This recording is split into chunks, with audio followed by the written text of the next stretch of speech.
আপনি যদি ক্যান্সারে আক্রান্ত, ক্যান্সার একটা রোগ আছে না, দুরারোগ্য ব্যাধি, ক্যান্সারে আক্রান্ত কোন রোগীর বেডের সামনে যে দাঁড়ান, দেখবেন যে আহা কি কঠিন অবস্থায় সে আছে।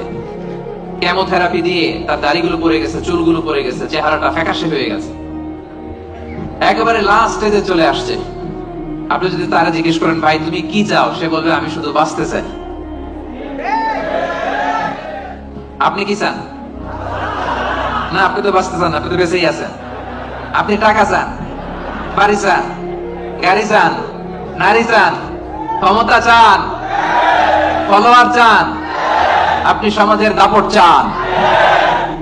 কিন্তু ক্যান্সারে আক্রান্ত ব্যক্তির কাছে যে জিজ্ঞেস করেন ভাই তুমি কি চাও, কি বলবে? বেঁচে থাকাটা তার কাছে স্বপ্ন।